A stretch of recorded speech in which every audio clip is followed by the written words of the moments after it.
French polishing off this bare walnut table. So,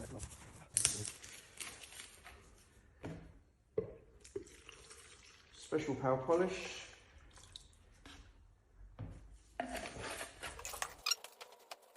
at this point, I'll use a microfiber cloth as my fad. Adding this material on.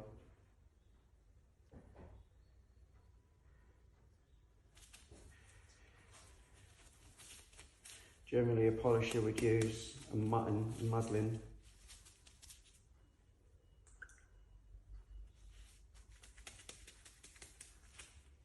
Nowadays it's a cut stock in it.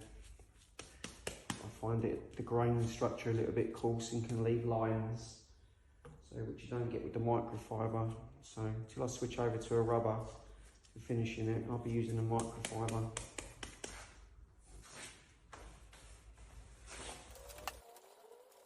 Just like to keep it linear, keeps it moving, stops you getting a lot of stop-start marks.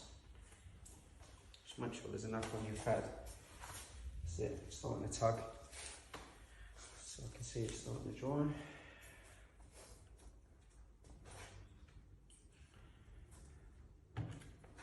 Nice and wet.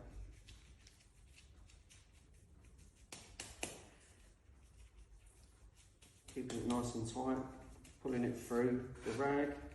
As you squeeze, add pressure, it will release the polish evenly.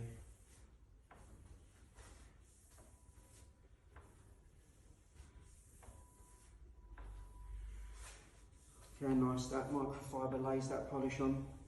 The material's so thin, this way you won't leave loads of bits or lines. I'm going to take quite a few coats to choke this up. This will be polished up over days. There's the first coat of French polish. Back around the edge again.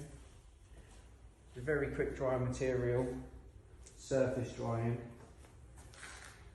If you're bumping a lot of material on there, it can take quite a while to go off. But you can keep working it.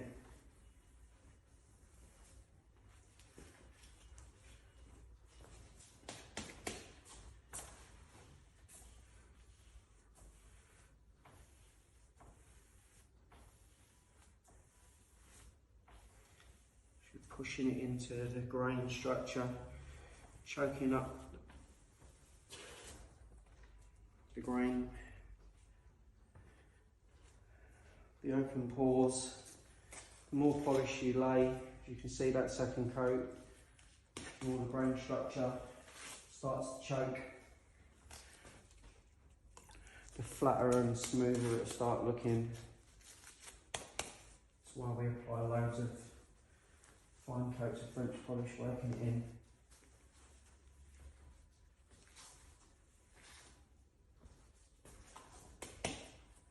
Some people will load it up with a brush, a mop, as we call it, and then cut it back. I prefer to lay it on flat from the beginning, using a Scotch-Brite in between coats just to nib it off and key it back so you don't get any scratches in it.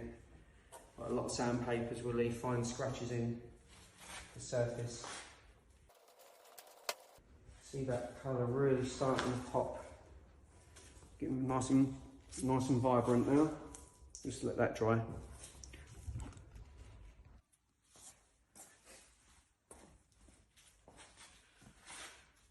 So the French polish is now dry after rubbing up yesterday. I've got some clean water. I've got a phone back 1000 pad wet and dry, which I like to use. It absorbs the water like that. Some lint-free cloth and a microfiber, just to give it a wipe over after. And some nice circular motions. As you can see, this paper absorbs the water great. This is foam back. You just go in all different directions. There's no right or wrong way.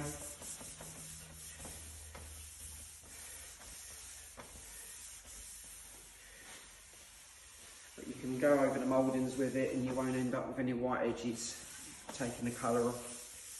People that are familiar with the trade will know about stiff sandpapers will take some colours off of the edge. You can just start to see the French polish in the water starting to build up. I like to use a soft pad, especially a wet and dry pad, not sandpaper. Sandpaper will leave tiny hairline scratches in it,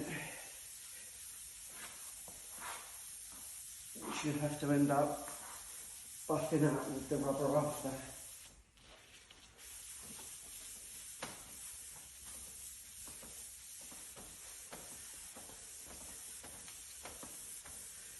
So you just see that water going cloudy. This is just the French polish that you're nibbing off. This table's going to be a high build, full shine.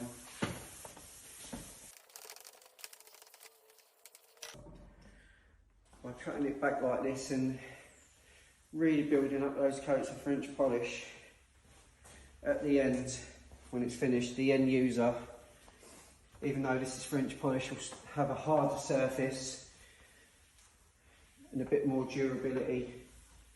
It won't just mark, because French polish is not the hardest product in the world, as you can see on the rag. It's the French polish.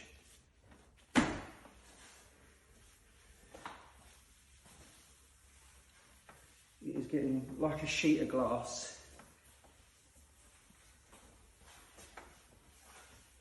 Absolutely beautiful. Really coming together.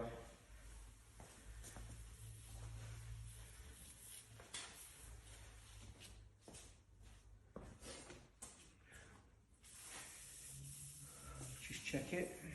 Check it with my fingers. Feeling for ridges.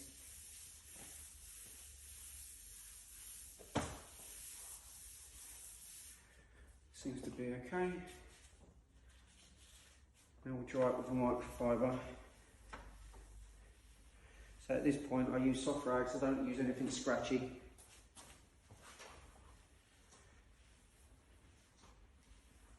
You wouldn't want to use a Scotch Brite at this stage, it would just obliterate the finish.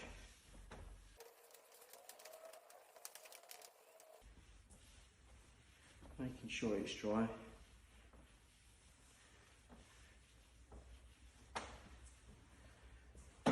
To make sure that the surface doesn't get chill to it from the water. French polish is not water's best friend.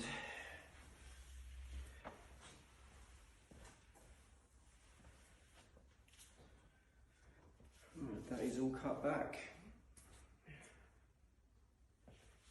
I'll show you the flat surface. Look at that surface.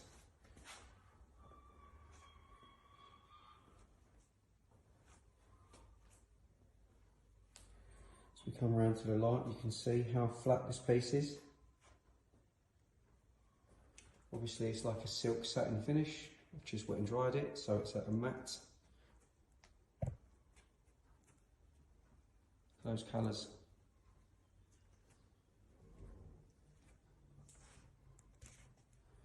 It's really coming together.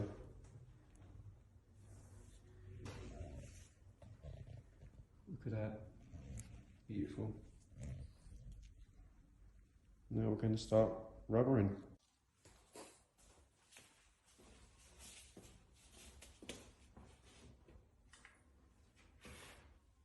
Right, so we're going back to special pale polish. I'm just going to go around the rim. So till it tugs.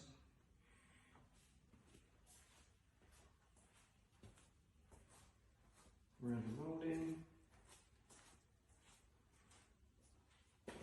till it tugs. Don't keep going around it. If the rubber is tugging, you'll just pull the finish around and get lines and burn the surface. French polish, you need to lay it and leave it. I'm keeping it tight in my hands, rolled over. If I squeeze it, polish comes out. I'm fairly liberal with the polish at this point.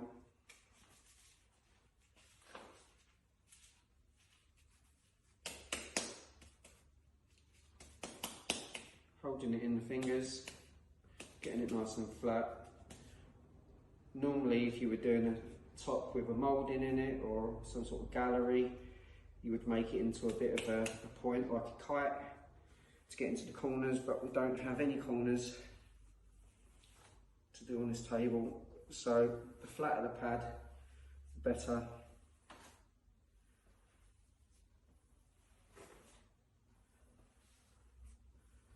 As you can see, the table coming back alive again, really popping that veneer.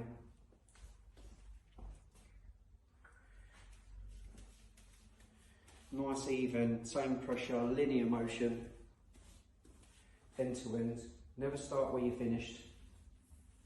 Those French polishers out there that might be watching, I'm sure you were told that as well, same as me. Clip around the ear roll from the polisher that was instructing you. Never start where we finished, so we don't get streaky lines. Always work towards where you finished. That way it's even. Otherwise you'll end up with a blobby sticky part here. The rubber will just start juddering off the top, and you'd have to end up wet and drying it back again. At this point, you don't want to be touching it with no more paper or water. You just want to be just choking it up. And at the end, we'll use the same rubber with less material on it, pushing a bit harder, and we will buff the surface up nice and flat, giving it full shine. It's called stiffen up.